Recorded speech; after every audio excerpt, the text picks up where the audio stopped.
Good evening, everyone. I'm David Primo, a professor of political science and business administration at the University of Rochester, where I direct the Politics and Markets Project, an initiative I began in 2014 to encourage research, education, and discussion about the appropriate relationship between business and government in the 21st century. Tonight's event, focused on America's economic future, fits squarely into the mission of the PMP, and I'm so glad that so many of you could join us tonight. In a moment, I'm going to introduce our panel, but first, a quick reminder that you could submit questions at any time by using the Q&A button at the bottom of your Zoom screen. The student assistant for the Politics and Markets Project, Jimena Reyes, will be helping me review the questions, and we'll try to get to as many as possible during the event. If you submitted a question when you registered, rest assured we received it, and again, we're going to try to get to as many as we can during tonight's discussion. And this discussion tonight takes place on the heels, of course, of a very contentious election and in the midst of a pandemic that is getting worse before we all hope it gets better. Policymakers are going to face a number of economic challenges as we head into a new presidential administration. And I'm really grateful tonight to be joined by 4 experts who are going to help us sort through what the government should, and just as importantly, shouldn't be doing in order to help strengthen the US economy, both during the pandemic and once the current crisis abates. And I now want to introduce our panelists. Our first panelist is Wendy Edelberg, the director of the Hamilton Project and a senior fellow in economic studies at the Brookings Institution. Wendy joined Brookings in 2020 after more than 15 years in the public sector, including most recently as the chief economist for the Congressional Budget Office. Among other roles, she's also held positions in 2 presidential administrations and served as the Financial Crisis Inquiry Commission's executive director in the wake of the financial crisis of 2018 and 2019. Excuse me, 2008 and 2009, jumping ahead decades. Our second panelist is Casey Mulligan, a professor of economics at the University of Chicago.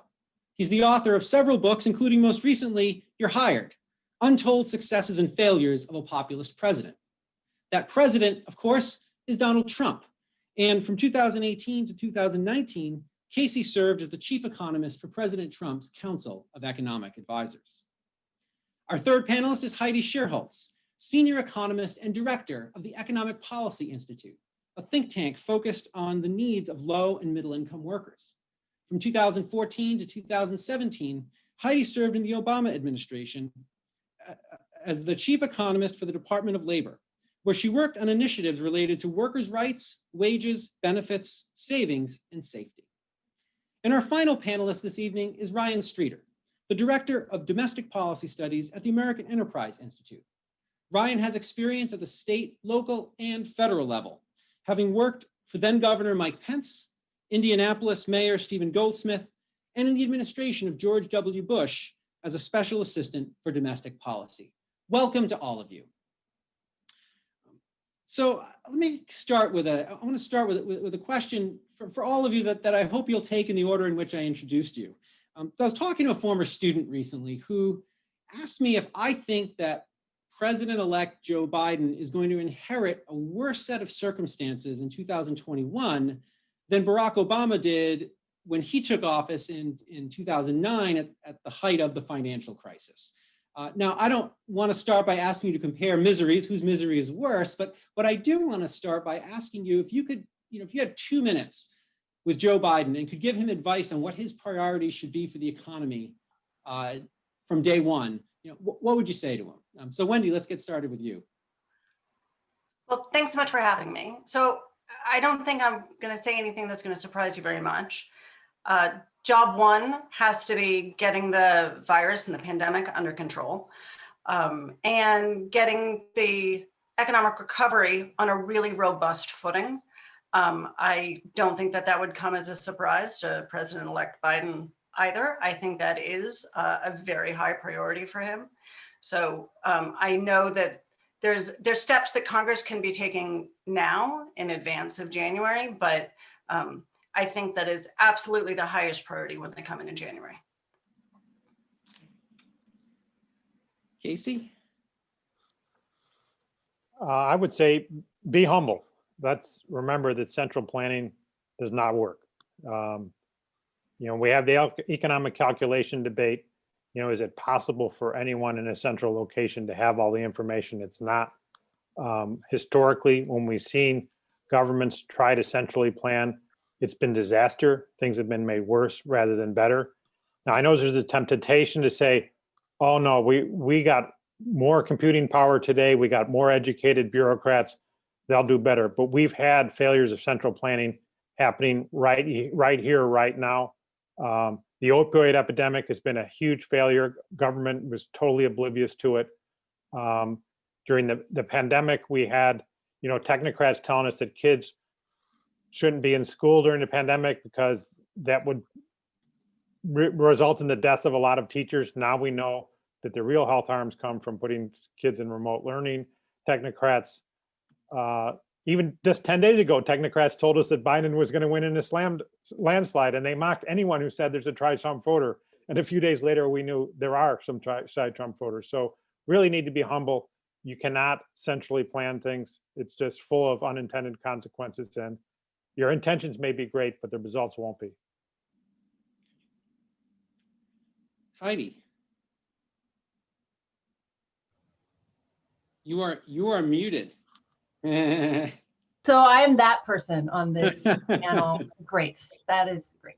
Okay, so the things that I would tell President-elect Biden that should be done, they're the same things that Wendy said. I see two main economic challenges for the next administration. So the one key economic challenge will be to control the virus. The virus is extremely disruptive to our economy. And the way I think about this is that the pandemic has made it more dangerous for people to engage in economic activity. It's like every single face-to-face transaction comes with an added tax. It's a tax that's not paid in dollars, it's paid in increased health risk. And there's no revenue associated with this tax, so we need to remove it. So things like widespread testing, a more robust contact tracing infrastructure, self-quarantining of people who have been exposed, campaigns for mask wearing are all extremely important, as will be big investments in vaccine distribution for when we get there. And then I think a related priority on controlling the virus is to have the Occupational Safety and Health Administration, or OSHA, set emergency standards related to COVID to help keep workers safe on the job. The current administration has not chosen to issue emergency standards in response to the new health hazard that is COVID-19, and that has likely contributed to the resurgence in the virus as the economy has reopened, because one place people spend a lot of time is on the job, and there aren't any occupational safety and health standards in place to protect workers or consumers from COVID, and so that should be a top priority. So that's controlling the virus. And then the other key economic challenge that the next administration will face is depressed demand, meaning people or governments or businesses not spending. They are not demanding goods and services at the pace they did before the recession. And that causes high unemployment because workers were providing the goods and services that had been being demanded before. And when that demand is depressed, those workers lose their jobs. The economy right now is in a hole that is roughly as deep as the darkest days of the Great Recession. And the issue here is that job growth is slowing. So fiscal stimulus is a key priority. Even if the virus disappeared tomorrow, we would still need stimulus. So key measures there include aid to state and local governments and unemployment insurance. And I'll just quickly say a couple of things about those and then turn it over. On aid to state and local governments, without federal aid, state and local governments become anti-stimulus machines at a time like this because their tax revenues plummet, but they have balanced budget requirements. So without federal aid, state and local governments have no choice but to make big cuts, being a huge drag on the recovery. This happened in the aftermath of the Great Recession, and it was a real disaster. State and local austerity in the aftermath of that recession that was caused by federal government not providing enough relief to state and local governments. That austerity in the aftermath of that recession delayed recovery from the Great Recession by more than 4 years. So this is not an academic point that we are talking about. And then on unemployment insurance, one thing that's interesting is people don't necessarily think of unemployment insurance as being about stimulus, in the first order issue about unemployment insurance is getting people who've lost jobs benefits so they can make it until they find another job. But in reality, unemployment insurance is one of the most efficient ways the federal government can spend money to stimulate the economy, because you're getting money in the hands of people who otherwise wouldn't have any, who otherwise would have to make big cuts in their spending, so that money spent on UI goes right into the economy, providing excellent stimulus.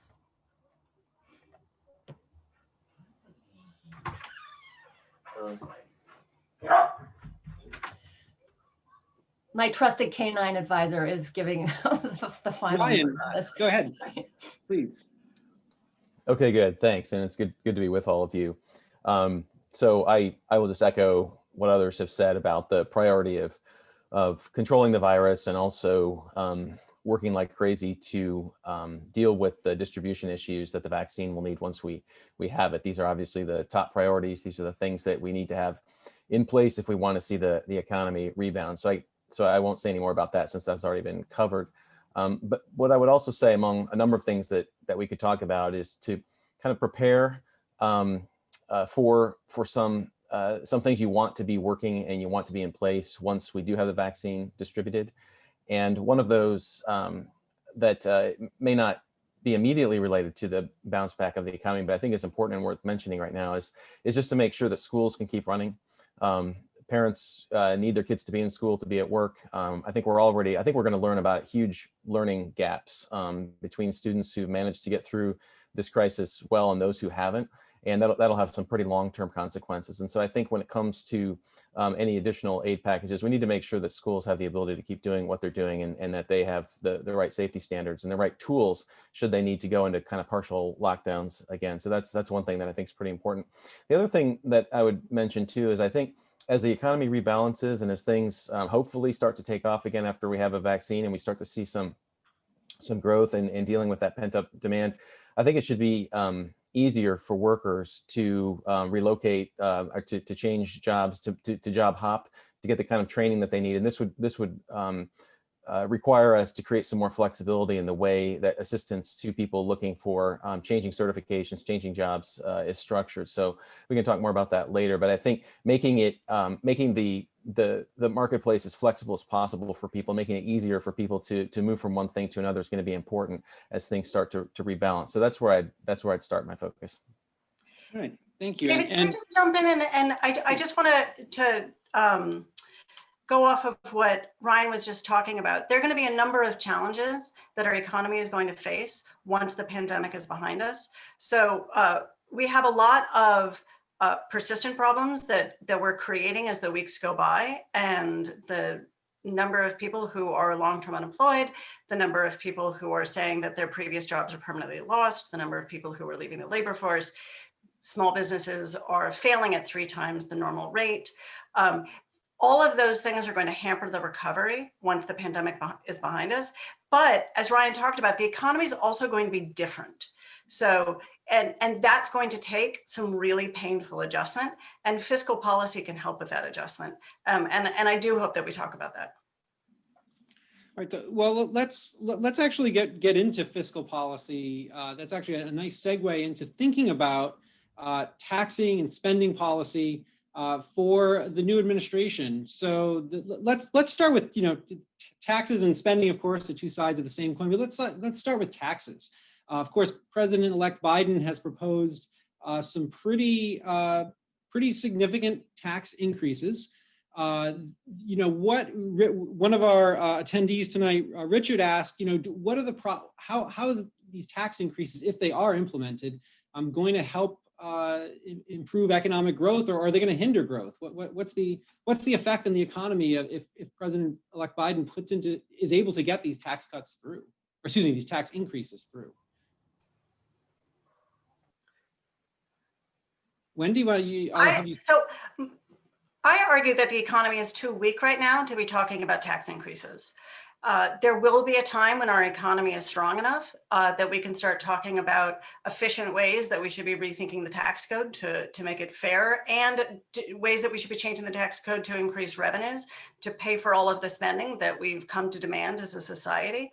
But I don't think today is that day. I think we should wait until our economy is on much stronger footing. And I think we can wait till that day. I think there's no urgency. And I'll just pile on to that. I think it's better if we don't. Like when we're talking about needing to stimulate the economy, if what we want to do is actually deficit spend right now to get out there and make sure that the government, while people aren't spending, businesses aren't spending, state and local governments aren't spending, the federal government is actually filling in the aggregate demand drops there. So it makes sense to really think about taxes once the economy is on much better footing, but not now. Casey or Ryan, do you have any thoughts on? I heard once that somebody said, low taxes on business, and that it's high taxes on business that Biden is proposing, both on corporate business and the non-corporate so-called pass-through businesses. What I heard said is low taxes on business are one of the closest things to a free lunch we could have in economics. That was said by the Obama-Biden administration. But once President Trump took on that idea, they changed their mind and it became stupid and evil. But it was a smart idea when Trump had it, and it was a smart idea when the Obama administration had it. We should have our business tax rates low, in line with the rest of the world, regardless of whether we're in a recession or not. Once we're recovered, that's still going to make sense. And I think luckily for everybody, looks like there'll be a Republican Congress who agrees with that assessment, and even no matter how much Biden wants to do it, he won't get those high business taxes. Ryan, you want to have anything to add on this? I really don't have anything new to add there, and I think if the Senate stays with a Republican majority, I think what we'll be seeing over the next couple of years, if anything, is just some pieces of legislation that have to do with extenders and things like that. I don't think we could anticipate anything major happening anyway. So the interesting part about being a moderator is you have a plan, a vision in your head for how a discussion is going to go, and then you realize always 5 minutes in that you're going to completely adjust your plan. So in my head I was thinking, well, there's the COVID world and there's the post-COVID world, but really, of course, the two are completely intertwined. And your answers so far have highlighted that. So I'm going to pose a question that asks about the long run, and this is sort of based on my own research. I mean, for my entire career, I've been studying government spending, government fiscal policy, debt, and deficit.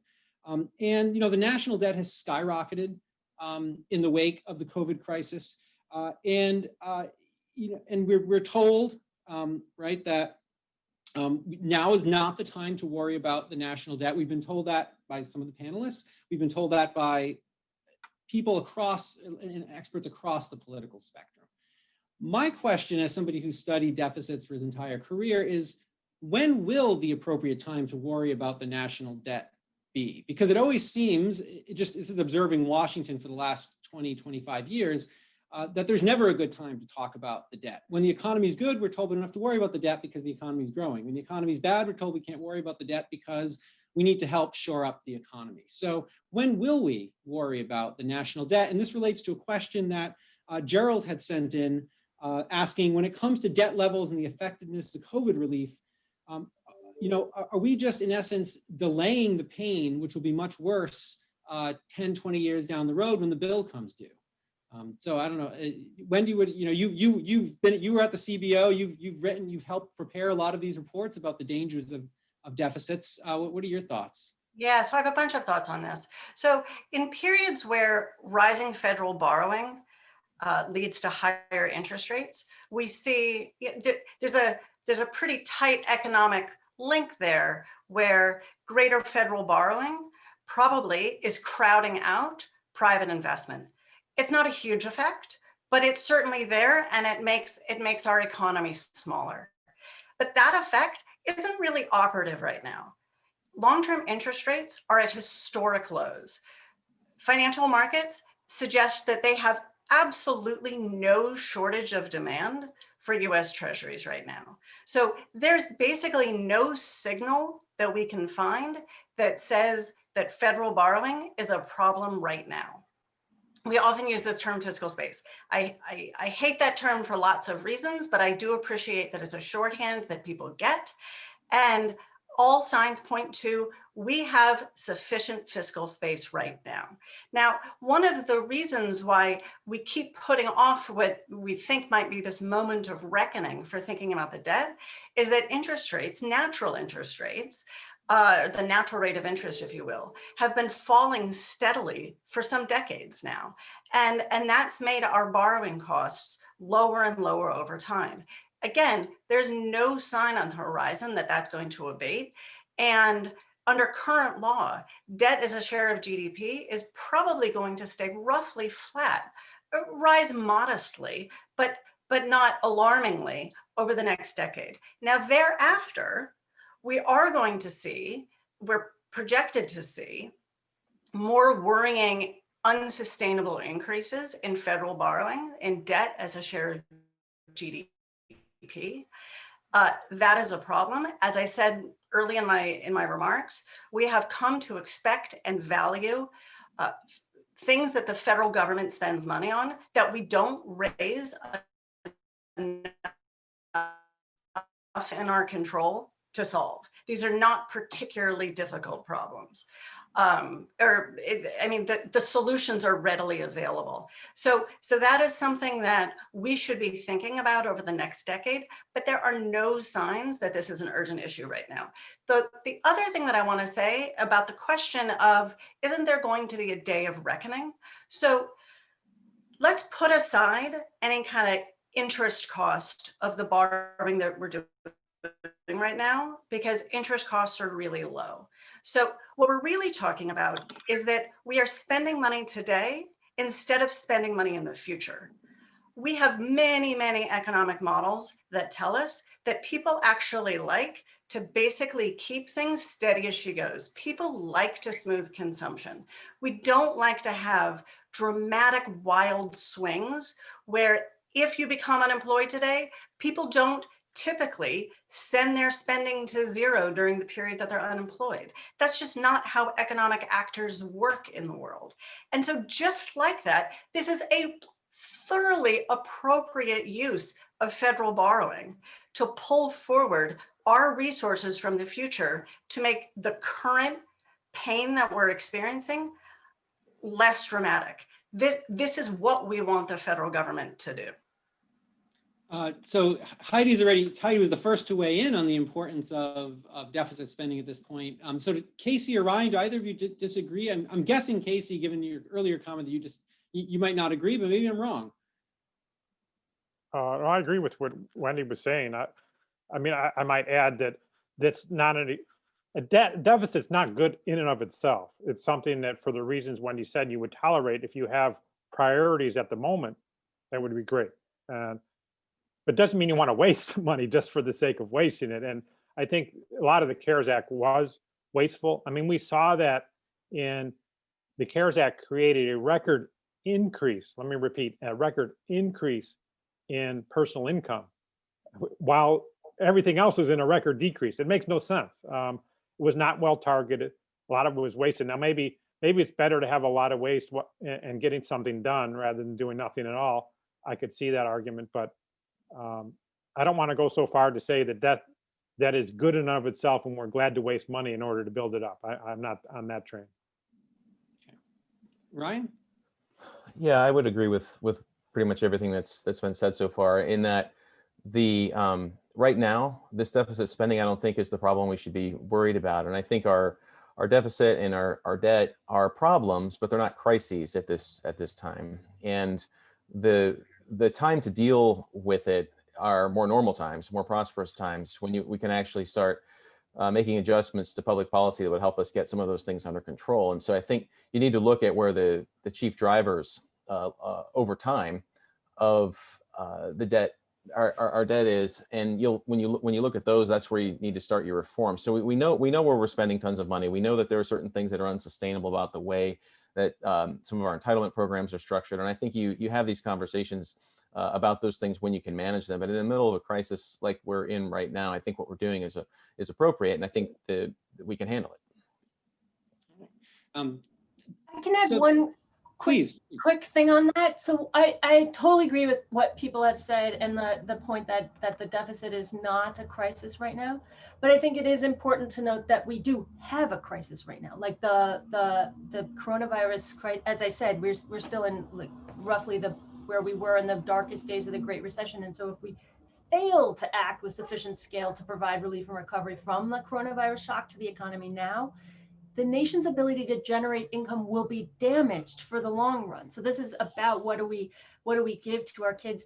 This is not like just an academic point. It's not just speculation. So estimates of the nation's productive capacity collapsed after the Great Recession. By 2018, the economy's potential output was estimated to be about $1 trillion lower than was predicted in 2008. And that is in large part because of the economic stagnation driven by our failure to solve the chronic shortfall of aggregate demand after the Great Recession over, basically the whole decade following the Great Recession. This is what everyone has said, but the crisis is not the deficit. It really is the lack of demand that we're seeing right now. No, that was a failure of the Hippocratic Oath. I mean, all the regulations that the Labor Department put in for the 8 years after the crisis, that was what lowered our potential output. So we don't want to use the crisis as a distraction to get us doing wrong things by interfering with competition in the labor market and other markets. That's what hurts potential output. Well, this is actually a nice segue into a discussion about potential reforms to labor market regulation. So I'm looking here at some of the questions that have come in, and I'm seeing questions here from James asking whether we need to be considering universal basic income, whether one of the lessons that might come out of this crisis is we need to have a universal basic income. We see others who've asked, Maurice and Christopher and others have raised concerns about this money being mismanaged and there being the risk of cronyism and moral hazard being created by companies getting these bailouts, similar to what we saw during the financial crisis. And we're also I'm seeing questions here from Samuel about economic infrastructure. Do we need more economic infrastructure spending as a way to gin up the economy? So there's a lot on the table here, but let's focus on employment for now. So Heidi, this has been something you've worked on for your entire career. So do is now the time for universal basic income? If not, what are the kinds of proposals you think we should be seeing an administration, a Biden administration push? That's a really good question. So I'm not a huge universal basic income fan. I think it's not what I want to do. If we are going to, universal basic income is expensive. We're going to, and to Casey's point, you want to spend money in a really efficient way. I'm absolutely on board with that. One of the things I look at when you look at our economy, we see a whole lot of unmet needs that the market isn't solving in care work, in public health, in public education, pre-K, K through 12, infrastructure, climate crisis mitigation, those kinds of national priorities. Instead of doing a big universal basic income program, if that's what is being talked about right now, I would instead take that money and invest it into these national priorities. That would then, many of the jobs related to those things would be very labor intensive jobs. A lot of jobs would be created, people would get money in their pockets. But I would go that route rather than a universal basic income route because it's better targeted to really meeting our national needs. What about the concerns that have been raised that some of this money is going to be wasteful? Or Casey raised started the panel by pointing out that we need to we need to sort of be more modest as policymakers in putting policies in place because the consequences are often unintended and potentially negative. I'll let others answer that, but I would just say the things that I talked about are things that are clearly unmet needs when we haven't done anything on. Like, it's not that the private sector is not providing the right amount of care work, climate crisis mitigation, public health work, education, public education, the infrastructure. Those are things that they're absolute national priorities, and we need federal investment in those things to make it happen. So I'm not saying that we should do that in every case. And that's one of the reasons I think universal basic income is probably not the way to go. But this set of things that are national priorities, the private market isn't providing. That's where we really need to do those kinds of investments. It will set that. I'll let others talk. But how? You mean take the teachers unions, which a lot of America, myself included, couldn't have a lower estimation of them than we have right now. I mean, they created a whole mess here. They created a big drama about all the graves we were going to have to dig if we let kids go to school. In reality, that was the healthiest option, and we're not doing it. So to put money in the hands of that type of interest group that totally hijacks it for their own personal purposes rather than the public interest seems something like I'm very wary to do. And I think a lot of Americans are on board with me, especially those who are in remote schooling and seeing the studies showing that actually in-person school is very safe. Well, Casey, I want to follow up on that, and then I'm going to turn to Ryan in a moment. But I want to read you a comment from Mark, who says that he says you dismiss the likelihood of school children contributing to the spread of COVID-19, but current data shows that children are a vector and a risk. How do you account for this increased spread among children and those exposed to school-age children? Really? So really? You said my kids were. Give you a chance to respond. My kids are in schools. If we're not going to trust the studies show that the schools are safe. Even in Israel, they figured out that the outbreak that happened was just coincident with schools and not due to the schools. A whole bunch of other countries brought the kids back in school without outbreaks. My own kids went in schools, and their schools, there were thousands of pupil days per case, not per death, per case. I mean, it's an incredibly safe, it's not perfectly safe. There were cases, but there was so much learning happening in person on a per case basis. This was obvious, and this was obvious before, but the teachers unions pulled the wool over enough people's eyes that we have kids now sitting at home in front of screens right now with their learning regressing. It's very sad. It's uncalled for, but this is what you get with government. You have interest groups who will hijack the public money for their own purposes. So just going to push you a little bit. So is the answer then for government to do much less to deal with this crisis? So we had a question. If we had more private school, there'd be more kids who are off the screens right now, because it's the Catholic schools, for example, who got the kids in person and they're quite safe. So Chris asks, can you actually provide positive examples of how a decentralized effort would be better suited to face the current crisis? Yeah, Catholic schools. There we go. Okay, we got Catholic schools in all the major cities in America who are able to run school without central directions. They're not getting directions from the Pope. I guess they're getting it from God, so maybe that's centrally controlled. But otherwise, they're not from a centralized human, and they've done a great job in their own local situations with their own local knowledge. And they've done a great job by the students, the teachers, and the staff. Our government school districts have not got anywhere close. They've just overseen kids whose learning has gone backwards. Right. And so, Casey, you mentioned cities there. So I want to turn to Ryan. And you've done work on cities. You've written about sort of invigorating, revitalizing America's cities. And you wrote this before COVID-19. And of course, we've seen that COVID-19 has done significant damage to cities and raised concerns about what the future of cities is. I'm sure you've thought about this, right? But how is your thinking on how to revitalize cities changed as a result of COVID? Has it changed?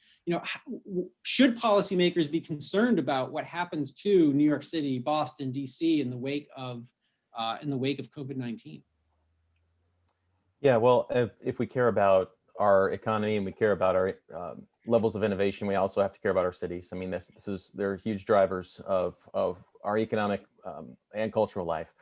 And so it's important to make sure that cities kind of respond to all of this the right way. I think cities, I'm bullish on them in the sense that they'll bounce back. I mean, I think that cities always do. Historically, people want to be around each other. I mean, I remember when the prophets of the internet in the 90s were saying life was going to become decentralized. And of course, the next 25 years, we became more agglomerated in cities. And I think after this crisis, when it's safe to be out and about again, people are going to continue to move to cities, and they're going to be close to where the opportunity is. So I think the problems we had before the crisis have been sort of accentuated during the crisis itself, related to the crisis of the pandemic, but then also all the unrest we saw in the wake of George Floyd's killing, that we saw kind of the lid blown off of some of the problems that had already been kind of festering and growing within our cities. And I think that when you just look at where people are moving and have been moving from before the crisis up through it, they've typically been moving out to places that are more affordable, places that are kind of more reliably governed, out of some of the places we think that everyone wants to be are actually losing quite a bit of population. And that happened before the crisis. So there are more 25 to 35-year-olds living in the Austin, Texas metro area than there are in the San Jose metro area right now. I mean, those places have been growing for some obvious reasons over time. And so I think there are lessons in that. I think what the crisis has kind of revealed a little bit more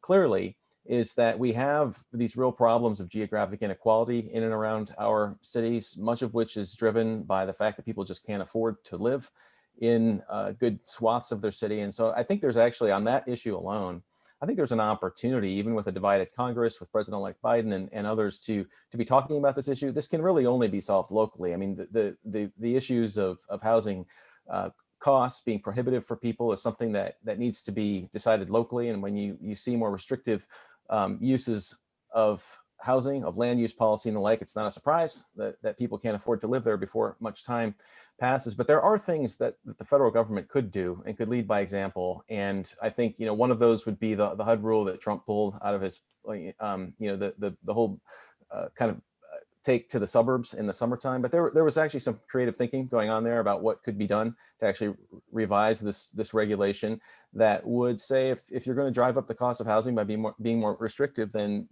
you should probably get less HUD funds than some other places who are keeping supply up with demand at a better level. That's tricky to do, but it is probably something that we should focus on together. And I think it's something that there's been enough evidence over time where those drivers of costs kind of come from. And I think there are some good ideas out there about what we can do with it. And I think that's even possible to do that in a more bipartisan environment than it used to be. So if it's okay, I'd love to jump in. So Please. I think that there will be changes, perhaps not completely cataclysmic changes as a result of the pandemic, but I think that there will be changes in the way we live and the way our economy operates going forward. We're not going to unlearn how to do meetings like the current one that we're doing remotely. Businesses aren't going to unlearn how to let their employees work from home and do fewer in-person meetings and less travel, just as one example. Any grocery store that's been thinking about putting in automated checkout machines has probably pulled those plans forward, because now would be a really opportune time to get that technology in their grocery stores. All of those changes are going to change the labor market that the 10.5 million people who are currently without jobs. It's going to change the labor market they come back to. And similarly, just because we were talking about education is probably going to be quite different in the future than it's been. It would be, and in some ways that would be a good thing. And I'm sure in many ways that would be a good thing. If there is more effective use of online schooling, both in K through 12 and in college education and in adult learning, that would be a good thing. And I do think that there's a strong role for the federal government here. These are going to be difficult changes, and they're going to take adjustment. And adjustment in an economy, that's where the pain comes from. Changes in the labor market are difficult to adapt to. Now, it's true, we could just step back and let people live through that pain, but that strikes me as the government just being asleep and not doing its job. The government is there to make these adjustments less painful for people. So one of the, during his answer, Ryan brought up the issue of race. And anybody who's observed what's been going on with COVID-19 has read about the fact that there have been racial disparities in the effect of the COVID-19 crisis. So Nicole asks, is education enough to help ensure that future generations of, as she writes, Black, Brown, and children in low socioeconomic status can have a better future? Like, what else do we need to do now as we're observing the consequences of COVID-19 to potentially reduce some of the inequality that we're seeing. Heidi, do you want to start? I can take a shot at that first. It's a really good question. You're totally right. We know Black and brown workers have seen much more job loss, and that's due to things like occupational segregation, discrimination, other labor market disparities that are rooted in structural racism. And for that same set of thing, Black and brown workers have less wealth to fall back on. So this recession is just hitting Black and brown workers and their families and communities much harder. So what that loops back around to is the importance of getting this recession under control. It is the importance of controlling the virus so we can successfully reopen the economy and getting the fiscal stimulus we need to get the economy back on track. And that is not to say that getting back to where we were in February at 3.5% unemployment will solve everything, because we know we still had big racial disparities then. And to your question, the education is a component of it, but it is not going to solve everything. If you look at Black and brown employment levels and wage levels by education, there are disparities that exist even within people with the same level of even within groups with the same level of education. So education is a part of it, but those disparities run really deep, and so we need to think well beyond the education as a solution to this. Anybody else want to jump in on this question? I could offer one thing, David, that sort of piggybacks on that. I referenced this a little bit earlier, but I think it's important. It's one aspect of a future solution rooted in kind of pathways to opportunity. And I think one thing that is frustrating to me about federal policy when it comes to workforce development and training and matching people with real opportunity in the area where they live, is that we really don't do a very good job of putting information in people's hands about where the opportunities really are, and then providing them with tools, at least in part, to help them get there. So one of the things that I think coming out of this that would be useful is to revisit the way that we support from the federal level job training, workforce development programs at the local level, certifications, the kinds of credentialing that you need to take advantage of the opportunity that's there. And I would rather see some of these dollars actually used to help states adopt the kind of data tools that private sector companies have available to them. There already is the information out there. You have a lot of proprietary companies that scrape data in a whole bunch of ways in regional labor markets to see where the activity is currently, where it has been most recently, not as backward looking as some of our government data, but actually looking at which types of jobs are growing in which types of metro areas, and then connecting people with the kind of training locally that could get them that.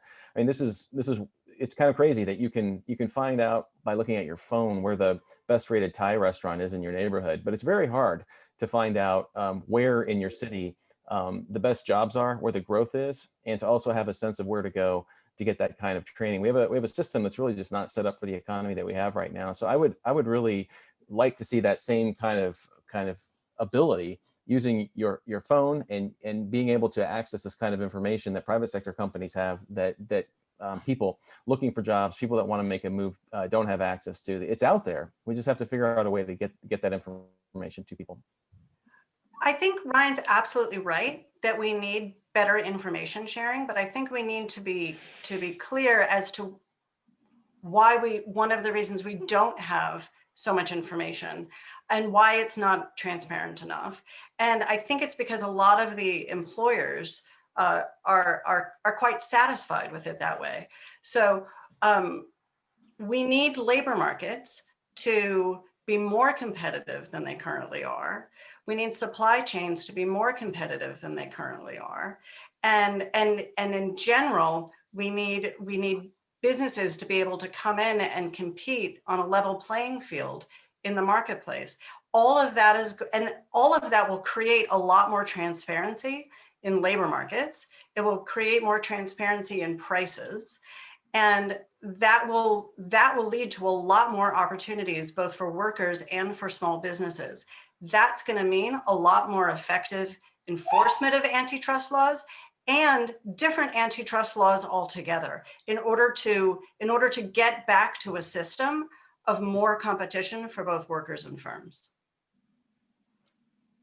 Casey, what are your thoughts on because antitrust is in the background here as a possible place where a President Biden can increase enforcement unilaterally. He doesn't need he needs Congress to change antitrust laws, but he doesn't need Congress to enforce the existing laws more stringently. Good idea or bad idea, Casey? Do you think? I agree. I mean, one of the principles we had in the Trump administration, I wish were used more often, was choice and competition. And there's definitely areas of our economy that there's lack of competition.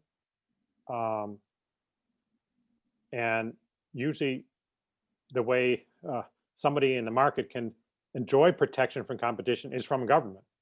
So I believe it was Obama's first Secretary of Labor was a labor union president or something like that. And unions are anti-competitive in the labor market. Let's call a spade here.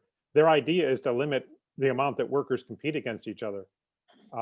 And so I don't think greasing the rails for unions to write regulations is the way to enhance competition. Another thing they did is they went after also competition on the demand side for workers. They with these joint employer where they prefer, and it was again for the unions, they prefer that there would be a few large employers like a corporate McDonald's rather than all these little franchise McDonald's. And so they were taking a lot of steps to limit competition in the labor market and other markets, in health markets, telecommunications markets. And I think these lack of competition, it harms the lower income people, and it rewards the people at the higher end. So, but just to push back on that a little bit, what reason, if you're correct, as you've expressed earlier, that governments will often, there's often concerns about cronyism, that corporations are going to big interests are going to try to influence the process. Why wouldn't we believe that antitrust law could be used for that very purpose by corporations? I'm not against antitrust law. I'm just saying one of the easiest things to take the log out of your own eye when you're the government is like, what are we as government doing to contribute to the problem, whether it be the coronavirus or be the opioid epidemic or be a lack of competition? And it's easier to look right in your own eye as the government and say, look at all these things we're doing to protect individuals in the market from competition, whether it be greasing the rails for unions or trying to push all employees into big employers and away from small employers, or protecting big pharma from having new competition, or protecting Google from others trying to enter the online advertising market. I could go on of the things that government does, and that it's much easier because we are in government. You can have some control of government, although I learned that actually the president doesn't have much control over that either. But in principle, the president could say, hey, let's stop getting in the way of choice and competition. So I'm gonna sort of shift gears now to trade and immigration, which ties in with what Casey was just talking about, because as I just from where I'm sitting, if again, I'm taking your word seriously about governments should be promoting competition, one could argue that President Trump's trade policies and immigration policies actually restricted competition, limited competition. So I'll give Casey, since I referenced your comment, I'll give you a chance to speak first. Yeah, I have a chapter on a couple chapters in my book about this, but it's a mixed bag there. He definitely did some things to limit competition. He also did some things to enhance competition. So, and actually, some of the things he did to enhance competition were really bigger.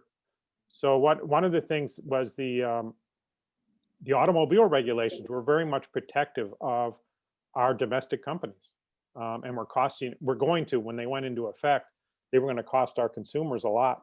And the companies loved them, and the companies got upset when the president tried to roll back those regulations. In fact, he didn't roll them back 100% because they were so upset. Other regulations he worked on is in shipping. There's the Jones Act has been around for over 100 years. Very much a anti-competitive regulation. Doesn't allow any foreign crew or company or ship company to move cargo along our coast, and as a result, there's no way to move natural gas from Texas to New England, and they have to buy it from Putin. And it's a joke, and it harms the consumer. And also, the Jones Act has actually ruined jobs even within the industry, because over all these years, nobody wants to invest in anything related to a job in that industry because it's gotten so ridiculously expensive. Wendy, trade, you referenced we need to have stricter antitrust laws or stricter enforcement of antitrust laws. How would you think about, have you thought about how we need to revise trade policy, immigration policy? I feel like all of this is tied together around this theme of competition. Immigration policy is incredibly thorny because it does have it doesn't have equal effects on the entire population. And I think one thing as economists that hopefully we've taken from the debates over the last couple of decades about both trade and immigration is that it's not enough for us to say, oh, yes, but this absolutely spectacular policy will boost aggregate demand. And we're all just very confident that the winners will compensate the losers, and we'll leave that to politics. I hope that we have learned the lesson that's not a responsible way to be an economist. So we need to be very cognizant of the distributive effects of policies. So of course, immigration is one of them. That said, of course, there is much smarter immigration policy than we could have than what we've had for the past years. So and for sure, given the challenges of the labor market growth that we have in train, given the demographics of our population, immigration is going to be a really crucial component of what's going to create economic growth in the US. With trade policy, I think one of the things that's been most damaging about the trade policy that we've seen in recent years is the enormous uncertainty that it's created. So we are, in many respects, a large closed economy.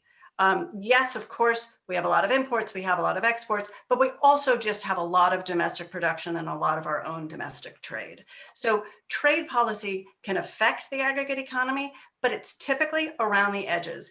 Unless, of course, what you do is you create trade policy that lurches from policy to policy and simply creates uncertainty that has firms just postponing decisions as they try to figure out what tomorrow's trade policy will bring.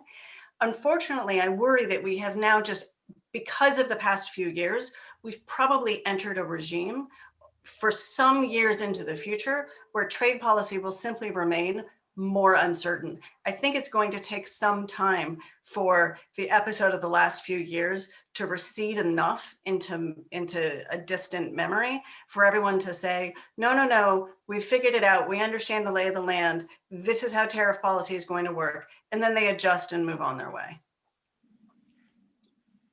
Please, Can I Heidi. say a couple of things about immigration too? I think the question of competition and immigration is a really interesting one. And I think, unfortunately, the Trump administration has really doubled down on anti-competitive immigration policies. And one way to think about that is their prioritization of people who are on temporary work visas over permanent immigrants. So if somebody comes in and is a permanent immigrant, then they join our society and they compete with everyone else on a level playing field.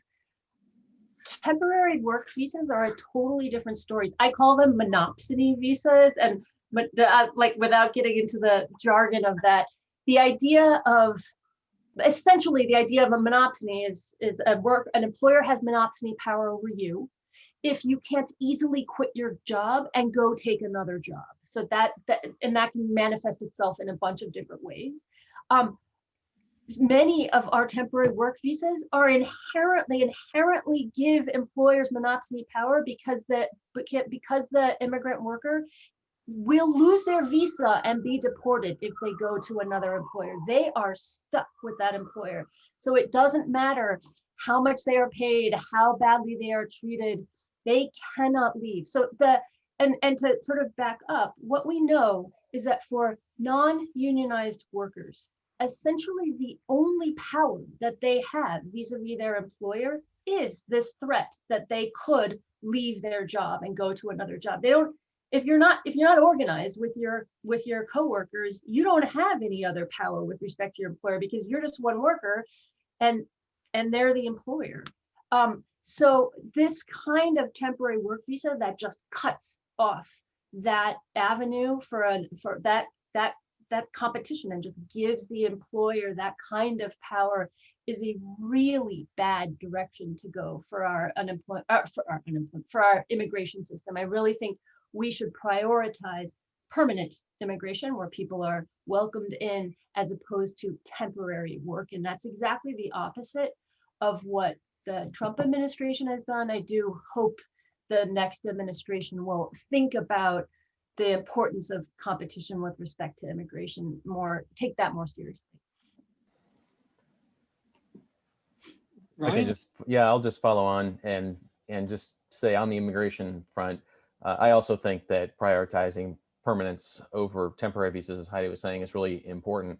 And I just wanted to bring up one thing that I think is important to this debate that hasn't really been discussed. And again, when we're talking about immigration in particular, this is also true of trade, but there's always symbolism in our politics. We're always having debates that are kind of imbued with a certain symbolism, and really immigration probably more than just about any public policy debate that we have, and which is why it's very difficult to make progress on kind of sensible immigration reform. And so I understand this is always against the backdrop of that problem. What I would say is that immigration is important long-term when we look at our demographic situation in the country. And so I think, again, sort of like our questions about the debt, when does the debt to GDP ratio get too big? And when is that trigger moment? And we don't know exactly. In the same way, we don't exactly know demographically when we kind of run into problems. But when you do have a negative replacement rate, when you hit that point, you have to actually start thinking about your demographic future as a country. And we're at that point. And so shifting the debate towards growing the population in America is, I think, not a bad thing to do. It doesn't get rid of the symbolism, but it is something that policymakers don't spend as much time talking about it. Well, they hardly talk about it at all. And I think it is something that becomes really important to the viability of the national economy long term. So I think that that's an issue that probably deserves some debate that we're not having. And then there are some reform ideas that might actually play well that also we haven't talked about. One I'll just mention is there have been a couple proposals floated out there for sort of decentralizing the allocation of visas. So allowing states and localities essentially to bid on visa allotments. So those who don't want more immigrants don't have to take more of them, and those who'd like a lot more could. This is something that could probably be tried out. We could try it out for 5 years in maybe pick 5 states and cities and see how it goes. But right now we're sort of locked in this debate, which is often very symbolic, and it's going to be hard to make progress going forward, but we need to make progress. So so a couple of times during the evening, Ryan, you've discussed the ways in which federal policy can help state and local governments, or how state and local governments can work with the federal government. So of course, the idea of federalism. And that actually, I think, raises a larger question, at least for me and for my colleague at the Simon Business School, Ramona D'Agostino. We've been talking about, we both study state and local fiscal policy. And one of the things that's always striking is that, during a crisis, there are always these ad hoc responses to state and local fiscal strain. And we're seeing it in the extreme now during COVID. Does it make sense for us as a country, or for federal policymakers, to think about a more systematic way of helping state governments manage during aggregate shocks like the one that we're seeing now, rather than simply relying on these piecemeal pieces of legislation that often get mired in partisanship? It absolutely makes sense to do. So the fact that most states, nearly all states, have balanced budget requirements means that they're going to be pro-cyclical, except to the extent that they save money in rainy day funds. And states did come into this crisis with reasonably robust balance sheets, if you will. But to be clear, there was nothing that state governments we would reasonably have expected them to do to prepare for the kind of shock that we are currently experiencing. I mean, for Pete's sake, the federal government didn't prepare for this shock correctly. So this is just an enormous shock, and it makes utter and complete sense for the federal government to use the extraordinarily low interest rates at which it can borrow to get money to states in this extraordinary fiscal crisis that they are withstanding. I mean, so even we absolutely can improve policies for how the federal government, how federal fiscal policy can make state and local fiscal policy less pro-cyclical. There are great policy ideas that are out there, so we can absolutely improve policy. But even with the best of policies, this was not a shock that that reasonable policy could have anticipated, and meant that we didn't have to do anything. What about the argument, Wendy, just to push back a little bit on what about the argument that states like Illinois that have fundamentally mismanaged their budgets and their pension programs for decades now are going to get are asking for a handout, as some have said, some have argued. How do you deal with that moral hazard problem that the states, if they know they're going to get bailed out whenever there's a crisis, might make them less likely to be fiscally responsible in other times? Yes, nominally all states have balanced budget rules, but as we know, there are ways to increase your liabilities in ways that aren't on the budget. Pension costs being a great example. So I will say two things. One, I think there's no policy that I think is going to pass that's going to fully bail out, states that have come into this crisis with not only mismanaged budgets in the past, but also looking forward to problems in the future in their budgets. So that's one thing. We worry about moral hazard when it suggests that what more optimally we would have wanted states to, I don't know what, either create incredibly counter-cyclical budgets in a way that they could have withstood the shock, or to have essentially war chests of rainy day funds in order to withstand the shock. Neither of those things is realistic. And I'm pretty comfortable saying that every time aggregate GDP falls by 8% at a non-annualized rate, the federal government should stand ready to support state governments. I'm just willing to lay that out there without any real worry about moral hazard. Heidi, Casey, Ryan, any thoughts on this relationship between the state and the federal government in terms of fiscal policy? It would be nice if you could iron out the political problem a little bit, which is these state and local governments are purely blue interests, and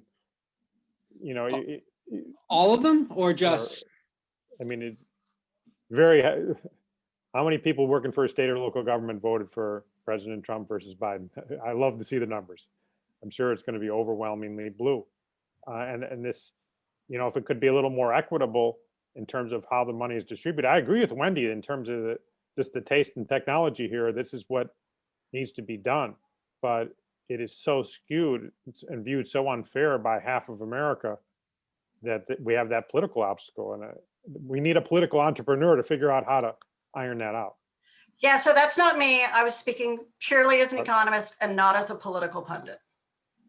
One thing, also speaking as an economist, not as a political pundit, the job loss due to state and local austerity is not just in the public sector. It ripples out into the private sector in a serious ways, where you have people who, the teachers and firefighters that lose their job because of state and local austerity, then they don't have income to spend. And so the goods and services that they are not purchasing because they didn't have their income, the workers who produce those goods and services lose their jobs. That's wrong. That's wrong. When the public sector gets bigger, the private sector gets smaller. This has been shown over and over again. It doesn't say I want the public sector to get smaller. That may be a separate wish that I have, but you're going too far to say that creating a public sector job actually adds a private sector job. It doesn't. Heidi, no, at a time like this, if you lay off public sector jobs, you're just dragging on the economy. No, these are people who are free, dragging on the economy. That will, like, we are in the place where it's cyclical right now. We have a total lack of aggregate demand. So you lay people off, it's going to cost more jobs broadly in the private sector. So it's not true. It's not true. You lay off a public sector worker, and there's a good chance that they'll be unemployed and they're going to suffer, like Wendy said. And that's got to be considered. But there's also a chance that they move into the private sector and work there. I'm talking about a time like this when we I mean, at a time like this, more than there- 5 million unemployed workers. how many than vacancies? How many Casey, let vacancies are Heidi- there? let- How many let private Heidi sector finish. vacancies are there right now compared to how many private sector vacancies there were ever during the Obama administration? There's more right now. Right now, Right when you now, say there's There more are private. fewer job openings than there were before the recession hit by about 10%. I'm talking about during the Obama administration. The 8 Obama years never had so many open positions in private sector as there are right now. Casey, So- put your economist hat on and take off your political hat. Put on What- your economist hat, take So off your this is political the- hat. But This the- is the, but I think this is the challenge of, this is sort of the challenge of economic policymaking. And one of the things I tell my students in the first day of business and government classes is you can't understand the economy if you don't understand politics. And so a lot of economic models sort of black boxed, ignore politics, but this is sort of great evidence, right? That the politics and the economics are just completely intertwined. I mean, I think My point is not about politics. My point is about not only are the vacancies not zero, they are so far from zero that we went long periods of time, forget about who was president, when they were never this high as they are right now. I understand 6 months or 9 months ago, they were even higher than we are now, but it's a big number of vacancies. And if Wendy you or lay off a Heidi? government worker, so- if you lay off 100 government workers, some fraction of them are going to go into those vacant private sector jobs. Some fraction, and another fraction will suffer, and we need to be concerned about that. I agree with Wendy.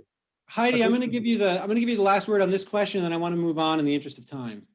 I was just trying to look up the JOLTS data, so I need more time. But I do think that the thing that we have to just keep in mind right now is that there are more than 5 million more unemployed workers than job openings. So even if everyone filled, all of those job openings were filled, we still have millions of people unemployed. Those public sector workers are not going to be able to just magically find private sector jobs because those jobs don't exist.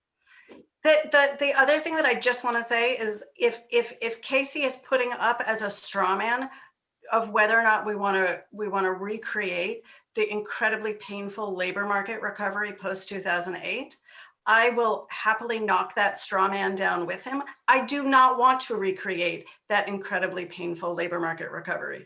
I fully agree. Those were difficult years, and we should have a more robust labor market recovery than post 2008, not less. So we have about 20 minutes remaining. I want to shift gears and talk about something that we brought up a little bit earlier indirectly, but I want to bring up a little more directly now, and that's the issue of economic inequality. And that's something that we've certainly been talking about as a nation for many years now, but the nature of the recovery so far has sort of highlighted the many divisions we see in terms of the haves and the have-nots within the U.S. economy. Chris asked a question about this disconnect between the spike in the stock market we've seen in recent months compared with how the economy is actually doing. And more generally, there's a question about whether or not the United States can ever get back to a pro-growth period where the gains are divided more equally. So I want to read a question that came in during the registration process from David. And I'm going to read the entire question because I think it's a really excellent one for the panelists to consider. She talks about the period from 1945 to 1973, the post-World War II era, being cited as an example of a period where income and wealth in the United States grew at less disparate rates across socioeconomic classes. And that's something we haven't seen really since 1973. Are we going to be able to get back to a period of economic growth in the country that has those kinds of distributed gains? And should that be a goal of policymakers? Because you could argue with the very premise of the question, I suppose. But I think it's a really great question to ask because now, again, as we talked about earlier, we're seeing potential shifts in the nature of the US economy on top of all of the other consequences of COVID. Ryan, I'll give you the chance to take this one first. Okay. Well, first of all, I'm always a little careful about talking about the 1950s and 60s as the norm. I mean, this was an unusual time historically. Productive capacity in large parts of the world was not where it was. It was where we were, and so on. So you have to look at some of these comparisons with now back then with a bit of a grain of salt. But the one thing that I would focus on, consistent with some things I said earlier, others can talk about some other structural things perhaps, but I would just like to talk about the relationship between mobility and actual geographic mobility and job mobility with this issue of inequality. I think one of the problems that we have is it's very hard for people to move around compared to the past. I mean, it used to be that lower income Americans were the most geographically mobile when they'd move from one economically stagnant place to a place that was growing, and that's flipped in the last generation or so. And there are a lot of reasons for that, some that we know, some that we don't know. But I do think that one thing we could do is have a series of policy proposals following policy discussions about how to actually increase the possibility that people can move from one job to another and from one place to another to improve their prospects. There are a lot of reasons keeping people locked in place. Some of those are familial, household, personal reasons. Some of those have to do with the way subsidies are structured and the like. But some of it's related to what I was saying earlier, and that the opportunity to move is also hindered by a lack of information, a lack of resources to actually complete that credential that you need to take that next step. So I think that this problem is a real one. It's especially rough on lower income and working class people who are stuck in places where they just can't get ahead, and we need to make it easier for them to do that. So that's, and there are a number of things you can do. We talked about affordability earlier. There's also a range of other things, from blockages in acquiring the kind of credentials that you need to being stuck with non-compete agreements for lower wage jobs that just shouldn't be there in the first place. So there are a number of things that are just barriers right now to people's mobility that we could start with before even dealing with some of these other trickier issues. Casey, what are your thoughts on this one? I agree with the great Brookings scholar, Arthur Okun, who said there's an equity efficiency trade-off. And I think you got to start there, that there is a trade-off.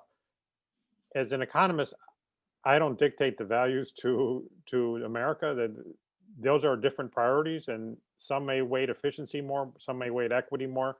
I can't criticize that. What I do criticize, and it became fashionable in the last dozen years, is to say, no, there's not a trade-off. We can have more equity and a bigger pie. We can reslice it and make it bigger. That's a pipe dream, and it's been shown to be empirically incorrect. But if somebody wants to say they want to have more equity and they're willing to pay for it with a smaller economy, I can't criticize that, and I won't. Heidi? Yeah, there's a lot to unpack here. So one of the things, just talking about what things need to change to make a more equitable economy, what we know, and the question posed this early, that since roughly the 80s, we've had this big gap between productivity growth and income growth for most, and compensation growth for most workers. And then there's many things that cause that.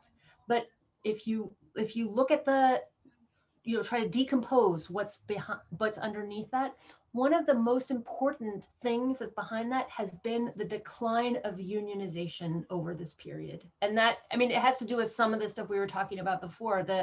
Without a union, the only way that you can, the only power you have the only economic leverage you have vis-a-vis your employer is this threat that you could quit your job. But for most workers, it's not so easy to seamlessly find another job. The idea of quitting your job is actually a really expensive one to workers. So it's that idea that we have these perfectly competitive labor markets really doesn't play out in people's actual lives. And so being able to join together with your coworkers to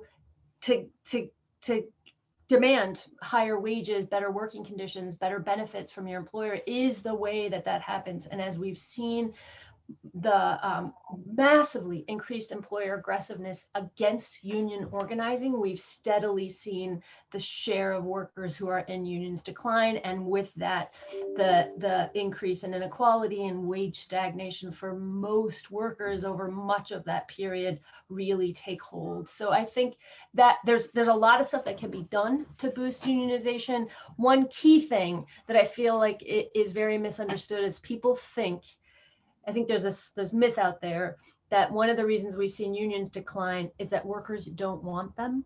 And that could not be farther from the truth. There's a higher share of non-unionized workers who want to be in unions now than there were 40 years ago. There's just a huge disconnect between people's desire to be in a union and their ability to actually be in a union that has everything to do with increased employer aggressiveness and fighting unions. And it's been both sides of the aisle in Congress that have facilitated this change. It's maybe been Republicans who have been more proactive in passing things that will decrease unionization, but Democrats have certainly turned a blind eye to updating labor law in a way that would level the playing field for unions and their employers. So there's a whole bunch of things that could be done to help halt and reverse those trends. And I think that would go a really long way towards creating it wouldn't solve everything, but it would go a really long way towards creating a more just economy. Wendy, is there anything you want to add to this? So I completely agree with Heidi that increasing worker bargaining power would be a very good step in allowing workers, making workers more able to assertively bargain with employers and capture more of the labor share, capture a larger labor share. That's completely critical. It's kind of a no-brainer. There are ways to make union policies less disruptive. The European system is we should think about whether or not moving towards a European system that's more industry-based and less firm-based, as to whether or not that would be a less disruptive way to give workers more power. The other thing is that we have a lot of benefits in our country that are tied to employment that make it really difficult for employees to change jobs. So whether it's healthcare or childcare, other sorts of firm-based benefits that we can make a choice as a society to pay the exact same amount for those benefits, and perhaps even less if we're able to more efficiently do them in a public way, but provide those benefits to people in a way it's not tied to employment, and that will make it easier for people to find that most effective, most productive match and move from job to job and increase their wages. So, thinking about again economic inequality, all of the challenges the country faces, I sort of want to start wrapping up. We have about 10 minutes left by asking each of you to answer a simple but yet a difficult question. Are you optimistic about the ability of the American economy to recover and once again grow at the pace that we all like it to grow? We've actually had pretty slow economic growth for the recent decades compared to what we had in prior decades. But can we reasonably expect the American economy to bounce back? Is this just a temporary blip, or are we do we run the risk of not seeing the economy grow in the way we want moving forward? So I'll start with you, Ryan, please. Yeah, I'm relatively optimistic. I mean, the big question, of course, is when it's really safe for the economy to operate, fully, and we don't know exactly when we're going to have the vaccine and how that's going to play out. And so obviously the longer that takes, or if there's some unforeseen hiccups in the distribution or even performance of the vaccine, despite the recent good news, that obviously can have lots of consequences. But I'm relatively optimistic because I think that there is going to be a lot of return to normal, and I think we're also going to benefit from the things that we've learned during this crisis as well, which is going to create new innovation. It already is, and so I think in general I'm pretty optimistic. I think Goldman Sachs predicts 4% growth on average over the next 3 years. So I think they're a little more bullish than maybe some people are, but I'd like to believe they're right. So keep in mind that Goldman Sachs projection, I think, incorporates an assumption of some fiscal stimulus. So I am relatively optimistic if policymakers come together to do more to support this economy. And what that will mean is doing more to support schools and childcare facilities so that parents who have young children can stay in the workforce. Keeping small businesses afloat so that when the pandemic is behind us, those small businesses are viable. Completely appreciating that money may not be perfectly targeted, and some of those businesses may have been viable anyway, and some of those businesses are going to fail and would have failed even without that support. So I get that some of that money may not be perfectly targeted, but I am and helping the workers who are unemployed right now, keeping their spending as close to what it was pre-pandemic as possible, in order to, yes, keep aggregate demand higher, even in the midst of a pandemic. All of that is also going to mean doing as much as we possibly can to make sure that face-to-face economic activity is as safe as possible. All of these things are within the power of the federal government to do and to support. And we may do that. What I'm proposing may mean that we do too much and the economy runs too hot. That is a risk that I am completely willing to take. We have really effective tools to handle an economy that is running too hot. It is far harder to boost economic growth in the US when our economy is running slowly. Of all of the risks I'm worried about, I am worried about serious downside risk coming from the pandemic, the resurgence of the virus, and also coming from the millions of the hundreds of thousands of small businesses that are failing, and the millions of workers who are staying unemployed and getting increasingly detached from the labor force. I'm really worried about those downside risks. Casey, your final thoughts. Yeah, I've thought from the beginning that the virus, we've seen pandemics before. They weren't always as deadly, but the dynamics of pandemics aren't a total mystery, and they are temporary things. Like Ryan said earlier, cities bounce back from these things. So I said from the beginning, very much we will bounce back. It'll look like a V type of recovery, especially, we're impatient now when we don't see it recover and measured in weeks or a few months. But we've had recoveries in the past that took a decade. This is not going to be a decade-long recovery. It will be a very quick recovery by comparison to past recessions. So I'm optimistic in that sense. I'm even optimistic on the political side that Biden with a Republican Congress will not do much to get in the way of a V-shaped recovery. And maybe they'll even help it a little bit. So I'm optimistic on that side. And the only negative I see looking forward is the children, especially the public school children who have not been learning, have been maybe unlearning. That's something that's going to be carried. That generation of kids are going to carry forward for a number of years, and that's too bad. Heidi. Sorry, I'll begin and end with not having myself on mute. I agree that I'm also optimistic. I mean, we know that, like, in the end, we're in a recession. I mean, it was a weird recession, right? But that's what's happening. We will recover from that. So the real question becomes, how long are we going to stay in?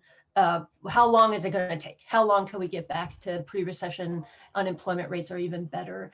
And that's where I think it's totally contingent on what Congress does. Like if they are able to, if they are able to pass a substantial stimulus bill that really gets aid to state and fiscal governments so they don't become these anti-stimulus machines that really drag on us.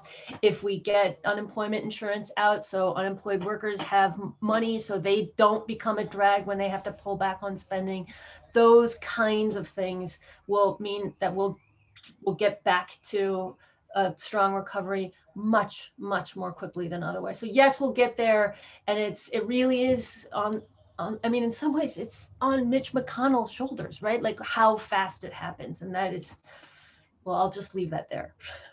All right. Well, on that note, Wendy, Casey, Heidi, Ryan, thank you so much for joining us this evening. And it's now time to bring the evening to a close.